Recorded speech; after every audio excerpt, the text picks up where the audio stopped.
Hi കൂട്ടുകാരെ, പുതിയൊരു വീഡിയോയിലേക്ക് സ്വാഗതം. ഇന്നൊരു എളുപ്പ പണിയിൽ ചെയ്യാവുന്ന ഒരു ദോശയുടെ ഒരു റെസിപ്പിയാണ്. ഇത് മിക്ക അമ്മമാർക്കും അറിയായിരിക്കും. കുട്ടികളെ പറ്റിക്കാൻ വേണ്ടിയിട്ടൊക്കെ ഉണ്ടാക്കുന്ന ഒരു ഐറ്റം തന്നെയാണ്. പണ്ട് എൻ്റെ മോന് ഒട്ടും തന്നെ ആഹാരം കഴിക്കില്ലായിരുന്നു, മൂത്ത ആൾ. അപ്പം അവനെ പറ്റിക്കാൻ വേണ്ടി ഉണ്ടാക്കിക്കൊണ്ടിരുന്ന ഒരു വിഭവമാണ് ഞാൻ നിങ്ങൾക്ക് കൂടെ അത് പരിചയപ്പെടുത്തുകയാണ് കേട്ടോ. ഇത് ഉണ്ടാക്കാനായിട്ട് 1/2 കപ്പ് മൈദയിൽ 1/4 കപ്പ് ഗോതമ്പ് പൊടി കൂടെ ഞാനൊന്ന് ചേർത്ത് മിക്സ് ചെയ്ത് വെച്ചിട്ടുണ്ട്.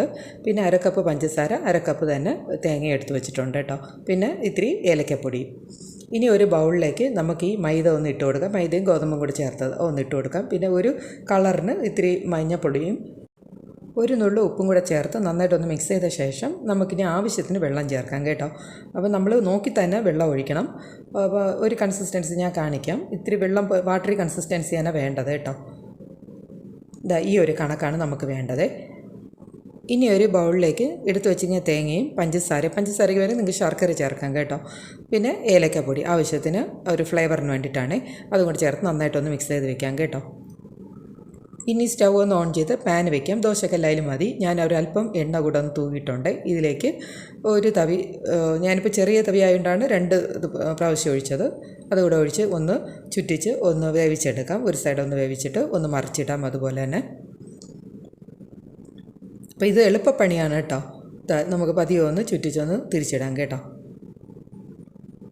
അതും ആ സൈഡും ഒന്ന് ആയ ശേഷം നമുക്ക് ഈ തേങ്ങയുടെ മിക്സ് ഉണ്ടല്ലോ അതൊന്ന് എടുത്ത് അതിൻ്റെ പുറത്തൊന്ന് വെച്ച് ചുരുട്ടി ഒന്ന് വേവിച്ച് എടുക്കാം കേട്ടോ.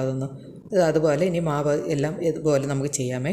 അപ്പം ഞാൻ ഇത് പറയാൻ കാരണം എന്ന് പറഞ്ഞാൽ ഈ മൂത്താൾ ഒട്ടും തന്നെ ആഹാരം കഴിക്കില്ലായിരുന്നു. വലിയ പാടായിരുന്നു ഈ കൊച്ചിന് ആഹാരം കൊടുക്കാനായിട്ട്. അപ്പോൾ ഇതുപോലെ വൈകിട്ട് ഉണ്ടാക്കി ഞാൻ കൊടുക്കാറുണ്ടായിരുന്നു. പണ്ട് അപ്പോഴും മുതൽ ഈ ഫുഡാണ് അവനിഷ്ടം. അപ്പോൾ ഇത്തിരി പഞ്ചസാരയൊക്കെ ഉള്ളതുകൊണ്ട് അതുപോലെ വെയിറ്റും ശകലം കുറവായിരുന്നു അവൻ. അപ്പോൾ ഇതുപോലത്തെ ഐറ്റങ്ങളൊക്കെ ഇങ്ങനെ കൊടുത്ത് ആണ് ഒത്തിരി റെഡിയാക്കി എടുത്തത്. അപ്പം ഇത് ഭയങ്കര ഇഷ്ടമാണ്. ഇപ്പോഴും കഴിക്കാൻ അവന് ഇഷ്ടമാണിത്. അപ്പോൾ അതുകൊണ്ടാണ് ഞാൻ നിങ്ങൾക്ക് ആർക്കെങ്കിലും ഉപകാരപ്പെട്ടെന്ന് വെച്ചിട്ട് ഇതിപ്പോൾ കാണിക്കുന്നത് കേട്ടോ. അപ്പോൾ ഞാനിപ്പോൾ എല്ലാ മാവും ഇതുപോലെ ഒന്ന് റെഡിയാക്കി എടുത്തിട്ടുണ്ട്. കണ്ടല്ലോ, വളരെ പെട്ടെന്ന് ഉണ്ടാക്കാവുന്ന ഒരു ഐറ്റമാണ്. ഇപ്പോൾ നമ്മൾ തലേദിവസം മാവൊന്നും പ്രിപ്പയർ ചെയ്ത് വെച്ചിട്ടില്ലെങ്കിൽ പിറ്റേ ദിവസം നമുക്ക് ബ്രേക്ക്ഫാസ്റ്റിന് ഇതൊക്കെ നമുക്ക് ഉണ്ടാക്കിയെടുക്കാം കേട്ടോ. ഒന്ന് കലക്കിയെടുക്കേണ്ട കാര്യമല്ലേ ഉള്ളൂ. അപ്പോൾ എല്ലാവരും ഒന്ന് ട്രൈ ചെയ്യുക.